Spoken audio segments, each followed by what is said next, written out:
Muy buenas, vamos con la primera parte del ejercicio de matemática financiera del examen de inspección de Hacienda de la OEP 2024, 14 de septiembre de 2024. Nos dije así el supuesto: dos estudiantes de ingeniería informática, después de llevar algún tiempo trabajando en un proyecto de inteligencia artificial, bla, bla, bla, ¿no?, solicitar en el momento inicial un préstamo a 15 años por un importe de 80.000 euros. Las condiciones del mismo estipuladas por la entidad bancaria fueron interés nominal para el primer año 1,20, resto de los años Euribor más 1,20, comisión de apertura 1%, comisión de cancelación anticipada 1,2. En el momento actual, y una vez pagada la última mensualidad del tercer año, deciden acudir a otro banco, canjean el préstamo actual y obtienen uno nuevo por tiempo restante, un tanto fijo nominal del 3% y pagos mensuales crecientes en progresión de un 2% anual acumulativo. Nos dije así: sabiendo que el Euribor del segundo y tercer año fue del 1% y 0,75% respectivamente, determinar las mensualidades del préstamo durante los 3 primeros años. Y segundo, determinar las mensualidades del segundo préstamo. Bien, lo primero que tenemos que determinar, dado que este préstamo tiene una comisión de apertura, es cuánto dinero vamos a pedir prestado, ¿no? Si nos fijamos en este ejercicio, nos han dicho directamente que se va a pedir prestado un préstamo a 15 años por un importe de 80.000 euros. Es decir, el capital prestado, ya lo podemos definir como C0, es igual a 80.000. A continuación, vemos que nos están preguntando un préstamo de tipo de interés variable. Cuando se habla de préstamo de tipo de interés variable es porque no se conoce cuál va a ser el tipo de interés del futuro, sino que viene determinado por una fórmula que suele estar referenciada al Euribor. En este caso es el Euribor más 1,20%. Entonces, una vez que ubicamos lo que nos están preguntando, lo que tenemos que determinar es, para cada año hay que simular el préstamo como si el tipo de interés, el único que conocemos en ese momento, fuera a ser el mismo tipo de interés durante toda la vida del préstamo. Entonces, vamos a ir al primer año, pues son 15 años, y como el préstamo son con mensualidades, lo multiplicamos por 12. Entonces nos vamos a encontrar con que tenemos 180 mensualidades. Bien, pues una vez que tenemos 180 mensualidades, lo que tenemos que determinar es cuál es el tipo de interés del primer año. Y nos encontramos que el enunciado dice un interés nominal para el primer año del 1,20%. ¿Vale? Entonces tenemos un J, que es un tipo nominal del 1,20%, pero que J es el tipo es anual, porque no nos dije nada al respecto. Interés nominal para el primer año 1,20%, no nos dije nada, ¿vale? Si esto es nominal o mensual. En caso que no diga nada, se supone que es anual, ¿vale? Pero los flujos del préstamo son mensuales. Entonces aquí lo que nos encontramos es con un J12. Esto implica que vamos a trabajar con un I12, que es el resultado de coger el 1,20% y dividirlo entre 12.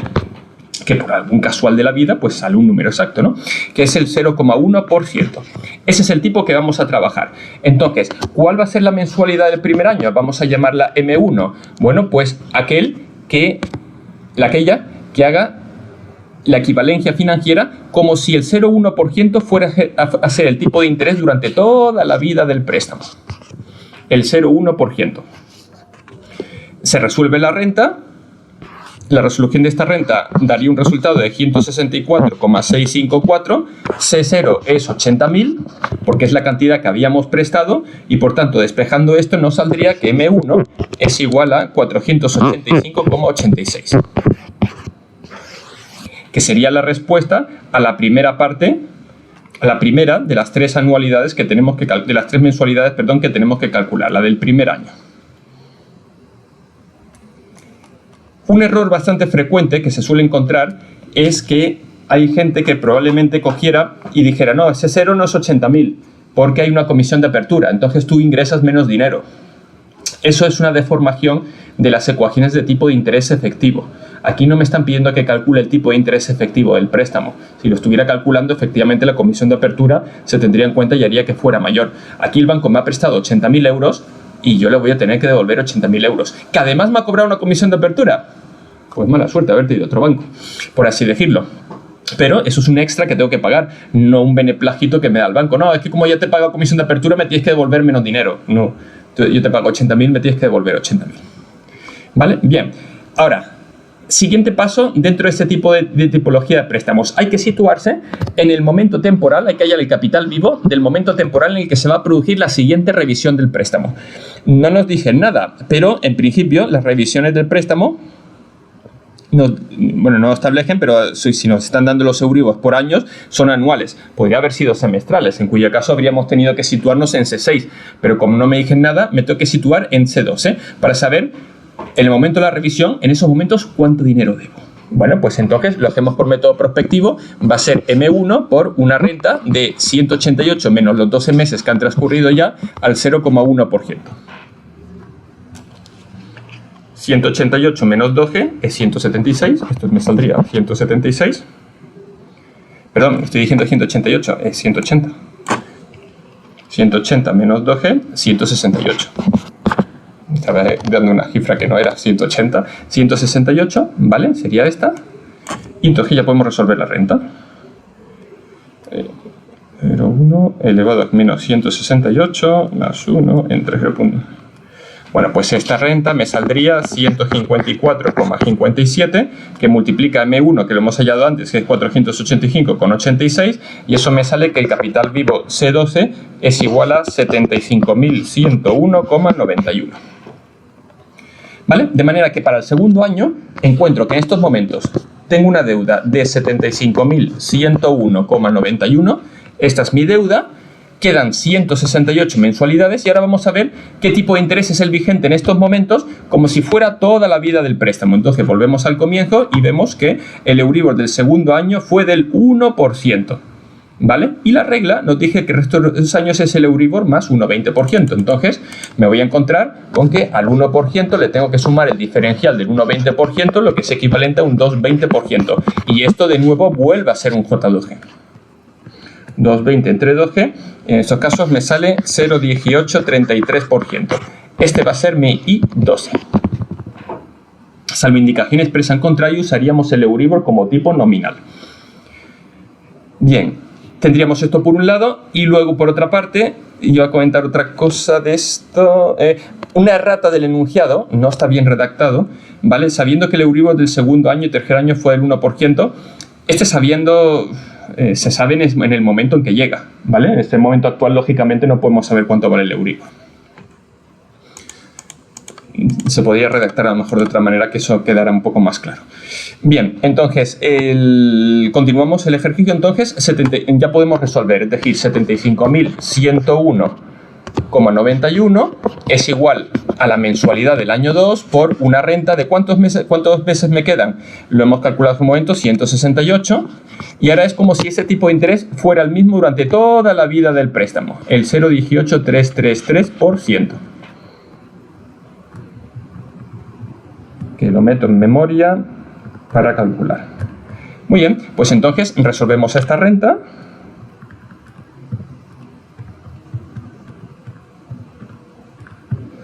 Que me sale 144,4785, pasa al otro lado dividiendo, y me sale que M2 es igual a 519,81. ¿Qué sería la respuesta dentro del primer apartado del segundo año? Siguiente etapa, hay que situar el capital vivo a la fecha de la siguiente revisión, y la fecha de la siguiente revisión es C24, un año más tarde, y calcular cuánto vale en estos momentos el capital vivo. No se recomienda encarecidamente que se use otro método para calcular el capital vivo que no sea el prospectivo. ¿Por qué? Porque en el pasado traemos tipos diferentes y se complica muchísimo. Entonces no se usa método retrospectivo. Usamos únicamente el prospectivo, cosa que por otra parte tampoco es un problema porque suele ser por experiencia el tipo preferido por todo el mundo. Entonces lo calculamos por prospectivo para saber cuánto dinero debemos en estos momentos. Esto me saldría 135,56, que multiplica M2, que son 519,81, y me sale que C24 es igual a 70.469,41. Muy bien, una vez llegado a este punto, hemos alcanzado el último de los tipos que han llegado, el del tercer año, que me dicen que es un 0,75. Vale, perfecto. Pues entonces vamos aquí y cogemos el 0,75 y le vamos a sumar el 1,2 de diferencial. Y esto me sale un 1,95%. Como esto es un J12, de aquí saltamos al I12 como un 0,1625%. Ya tenemos el tipo que va a regir a partir del tercer año como si fuera el mismo tipo durante toda la vida del préstamo. ¿Vale? Pues entonces el resultado que nos va a quedar es 70.469 2,41 es igual a la mensualidad del año 3 por una renta. ¿Cuántos nos quedan? 156 años porque ya han transcurrido 24 meses, perdón, 156 meses porque ya han transcurrido 24 meses al 0,1625%. Resolvemos esa renta, que nos saldría 137,69. Pasa al otro lado dividiendo, 7469.41, y nos quedaría que para el tercer año, la mensualidad del tercer año es de 511,76. Con esto quedaría resuelto los tres años del apartado primero. Pero la segunda parte me dije que hay que determinar las mensualidades del segundo préstamo, que es que una vez pagados los 3 años estos, una vez pagada la última mensualidad del tercer año, lo que me obliga a tener que calcular cuánto es el capital vivo en estos momentos. Y esto de nuevo lo hago por método prospectivo, es decir, hago M3 y ahora miro cuántos me quedan. Son 156 menos 12 que han pasado, ya son 144. Es la renta que voy a hallar ahora al tipo de interés como si fuera el mismo, 0,1625%. Resolvemos esa renta.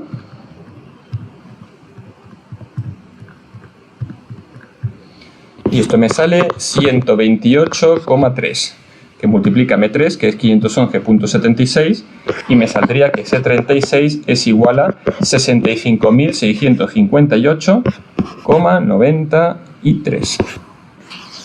Este es el capital que me va a servir de base para la segunda parte del problema. Vamos entonces con esa segunda parte. Apartado segundo.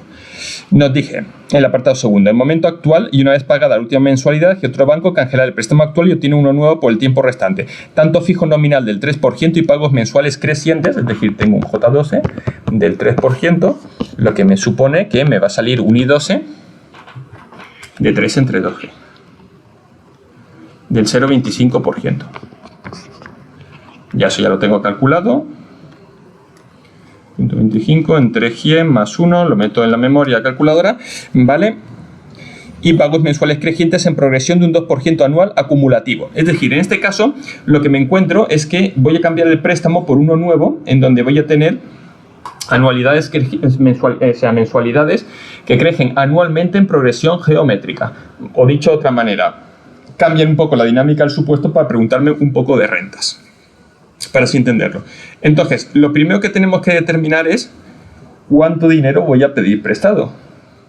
Porque yo, para cancelar con el préstamo viejo, tengo que apoquinar 65.658,93. Pero además, si vemos las instrucciones del préstamo, hay una comisión por cancelación anticipada del 1,2%. Entonces voy a calcular el 1,2% de esto. Y eso me sale que además voy a tener que pagar 787,91. De manera que, ¿cuánto dinero voy a tener que pagar para canjear el préstamo? 66.446,83. Esto es exactamente lo que yo voy a pedir en el banco nuevo para poder canjear el préstamo. Si pidiera menos, no tengo para pagar la comisión de cancelación. Y aquí, salvo instrucción expresa en contrario que nos digan que existe un ahorro, nunca pagamos más de lo que tenemos. Porque no hay dinero. Siempre lo tenemos que pedir prestado. Bien, entonces me saldría 66.446,83 y ahora que me encuentro que esto lo voy a pagar, nos dije por el tiempo restante, eran 15 años, es decir, quedan 12 años, entonces lo que me encuentro ahora es una renta mensualizada, ¿no? Entonces voy a tener aquí un EMES. Y a partir de aquí empiezan a crecer, aquí es MQ. ¿Por qué es a partir de ese momento y no en otro? Porque me dijeron que el enunciado me dije un 2% anual acumulativo. Es decir, el incremento se produce con el año. Dentro del año no pasaría nada y cuando hay el cambio de año se incrementa. A partir de aquí sería MQ al cuadrado y así sucesivamente, ya el resto del tiempo, hasta los 15 años, ¿no? Entonces lo que me encuentro es una renta fraccionada mensual, anual fraccionada mensualmente en progresión geométrica. ¿Cómo se resuelve este tipo de rentas? Lo habitual es que se resuelvan llevando todos los capitales del primer año llevándoselos al final del primer año, sacando un término financiero X, que luego, si hiciéramos lo mismo en este otro, nos saldría un término financiero que es XQ, de manera que ya tendríamos la renta anualizada. Esto es lo que yo llamo el mal llamado método del valor final. Pero aquí tenemos un pequeño problema, que es que lo han cambiado un poco las tornas. A mí me han dado lo que es el valor actual. El valor actual es esta cifra, 66.446,83. Y lo que no sé es cuánto vale la primera de las M's para poder calcular. Entonces, habría que hacer este método al revés. Habría que calcular primero cuánto vale esta X y una vez que tengo esta X, saber qué es el valor final de estos dos términos y entonces sacar la M. Esto hay gente que se la atraganta. Se aprende en el método en un sentido, pero de repente que te digan que el método va a ser al revés, pues no sienta bien, ¿no? Entonces, solución al respecto o recomendación en estos casos, sale más fácil hacerlo a través de la fórmula de la renta fraccionada. La fórmula de renta fraccionada es muy fácil de definir. El valor actual es 66.446,83. 66.446,83. Y esto va a ser igual a una renta fraccionada mensualmente. Le ponemos aquí el fraccionamiento. Primer flujo, la famosa M, que es la incógnita que tenemos que resolver en este problema, multiplicado por 12. Razón de la progresión, 1,02, porque me han dicho que los términos se incrementan un 2% anual. ¿Cuántos años son? 12 años, porque es por el tiempo restante. ¿Y qué tipo de interés anual? No caigamos en la trampa. El 3% ese que nos han dado ahí es un nominal. Tenemos que coger nuestro mensual y llevarlo al año. Es decir, en definitiva, voy a poner aquí el hueco, 0,03041%. Perdón, 3,041. Un 3,041% sería el tipo, pero no el 3%, ¿vale? Es un despiste, pero un despiste que nos complicaría bastante, ¿no? Vale, entonces ahora resolvemos. ¿Cómo se resuelve? ¿Cómo se resuelve una renta fraccionada? Quitándole el fraccionamiento. ¿Y cómo le quito el fraccionamiento? Multiplicando por el factor de transformación. Es decir, 66.446,83 es igual a la I, que es ese 0,3041. 0,41 dividido entre la M, que es 12, por el I12, que hemos dicho que era 0,0025. Una vez que ya tengo esto, ya la renta está ya sin el fraccionamiento. Tengo la fórmula habitual de la renta. 1,02, 12 al 0,0304. Ahora, sigo desarrollando la renta, es decir, 0,03041 partido 12 por 0,0025, esto por esto por la M, que es la incógnita, por 12 y ya por entre corchetes la fórmula geométrica. 1 partido 1,02 entre 1,03041, todo esto elevado a 12, partido 1 más I, 1,03041 menos Q. Menos Q, 1,02. Resolvemos esa renta, 1,02 entre 1,03041 elevado a 12 menos más 1 igual, entre paréntesis, 1,3041 menos 1,02 y otro paréntesis. Vale, pues esta renta me sale 11,02. Este 12 con este 12 se me van, no es obligatorio. Recuerden que todo esto tiene que ser igual a 66.446,83. Este cociente entre el I y el I12 me tiene que dar un número ligeramente superior al fraccionamiento. 0,3041 en concreto me sale un 12,164, de manera que ya puedo operar 12,164 por 11,02 y todo esto pasa dividiendo al otro lado 66,446,83, de manera que me sale ya la mensualidad, que es la respuesta a la segunda parte del problema, que es 495,69. Esa será la mensualidad con la que comienza esta renta en progresión geométrica. Y con esto tendríamos visto esta primera parte del supuesto 5 de matemática financiera. Un saludo.